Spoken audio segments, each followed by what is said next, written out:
Aujourd'hui, nous allons changer un petit peu du thème de vidéo qu'on a l'habitude de faire en parlant sur une vidéo un petit peu comme Alteris y fait, ou Alteris.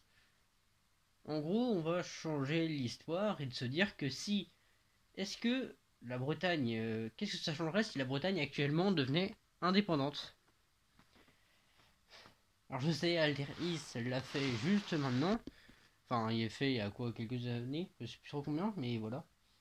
Moi maintenant, je vais pas faire exactement la même vidéo, je vais faire et si la Bretagne devenait indépendante actuellement? En gros, quels effets est-ce que ça aurait sur le monde et est-ce qu'ils vont réussir? Et un intérêt sur la Bretagne aussi. Bon, je pense que vous connaissez à peu près tous la Bretagne, cette région qui est mythique en Bretagne et qui est mythique en France, hein, par ses légendes, par ses forêts et putain, et par cette tempête aussi qui s'est actuellement passée et qui a détruit l'arbre, un arbre un arbre méga connu de Bretagne, des légendes. Bon, forcément, c'est triste, mais bon, l'arbre il est me coucher, quoi. Il allait forcément tomber à un moment. Mais bon, voilà, on n'est pas là pour parler de ce qui est actuellement, parce que si vous parlez de ça dans un an, si vous regardez cette vidéo dans un an, et bah, c'est quoi ces arbres, c'est quoi la tempête? Voilà, bon, au contexte où j'écris, où je sors cette vidéo, il y a eu la tempête Chiara, je crois que c'est comme ça, qui a défoncé la France et qui est encore une bonne passage, genre il y a quoi, c'était vers Halloween. Mais bon, ça, on s'en fout, on n'est pas là pour parler de ça. On est ici pour parler de et si la Bretagne est devenue indépendante actuellement. Déjà, on va parler de. Bon, on va juste dire que la Bretagne devient indépendante actuellement. Voire en 2023, il y a un traité qui se dit que, ok, la Bretagne devient indépendante parce que, voilà, parce que pour X et Y raison, la Bretagne devient indépendante. Quels effets est-ce que ça aurait?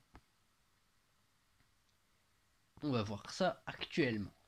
Bon, je pense la Bretagne. Déjà, on va voir quelle serait la capitale de la Bretagne. Et surtout les frontières bretonnes. Je vais peut-être pas mettre de carte, enfin on verra bien.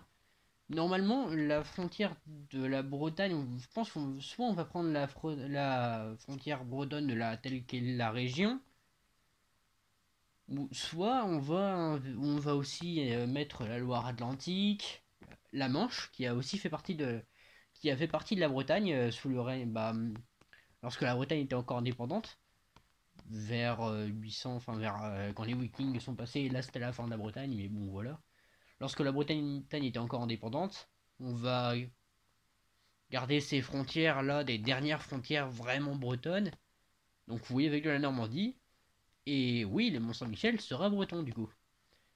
Mais avec peut-être quelques différences, je sais pas. Mais bon, imaginons quand même, on va essayer de pas.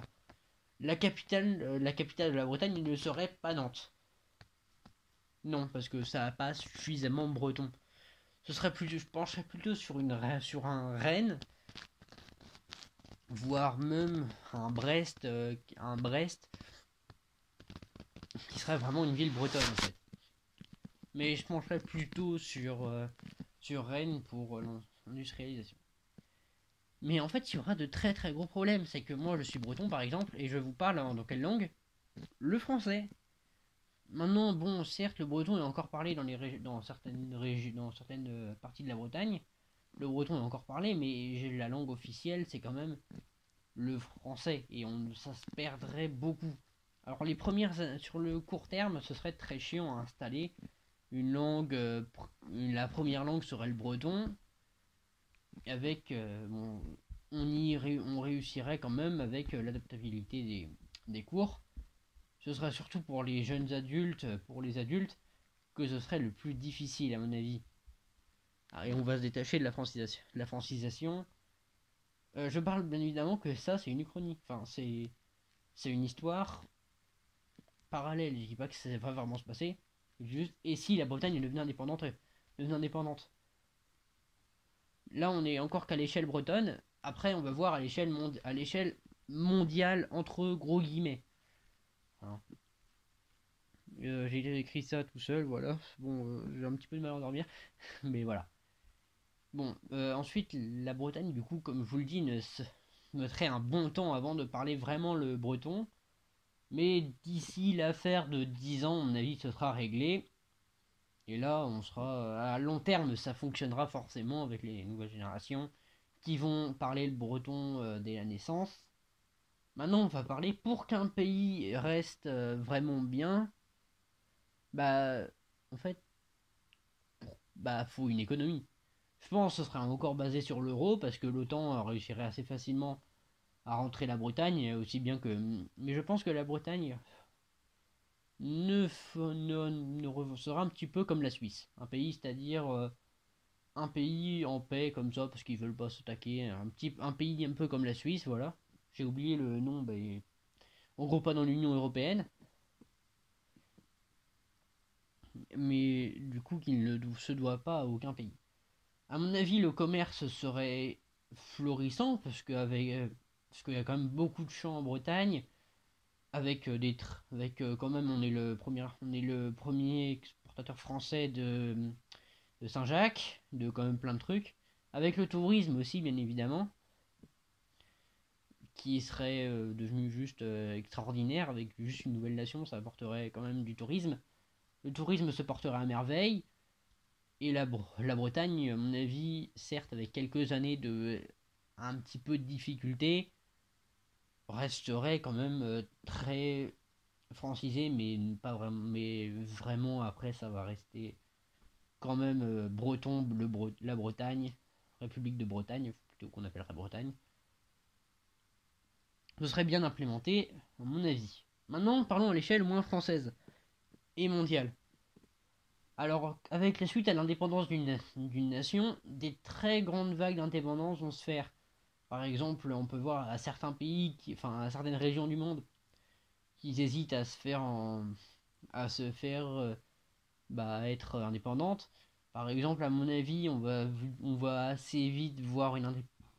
Peut-être, enfin, c'est vraiment qu'un truc mon avis, par exemple, peut-être la Corse qui se mettrait qui se mettrait en, qui forcément ferait une indépendance, un petit peu comme entre 1800, entre 1764 et la Révolution, enfin non, peut-être un petit peu avant, je sais plus tellement.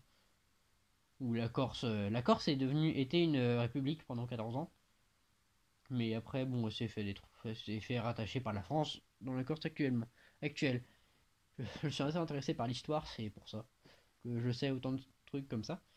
Surtout, allez regarder Alter Is, franchement, vous apprendrez énormément de trucs sur l'histoire.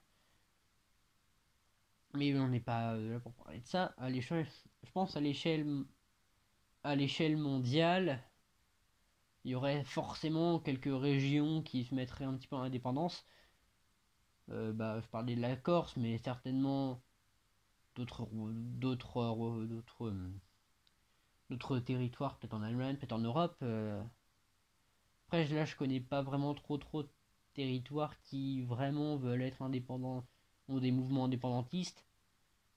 Après, la Bretagne est quand même une des régions de France avec le plus de mouvements indépendantistes, un petit peu comme le Québec, qui avait aussi pendant un instant euh, des, des pensées.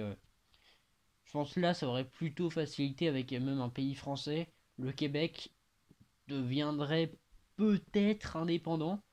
Donc ça aurait forcément des trucs à l'échelle mondiale. Peut-être même quelques États des États-Unis. Je sais pas, je ne suis pas voyant. C'est tout ce que je peux dire à l'heure actuelle. Si la Bretagne est devenue indépendante actuellement, là aujourd'hui, je pense que ce serait à peu près ça ce qui va se passer. Après, on peut jamais trop bien prévoir, mais voilà.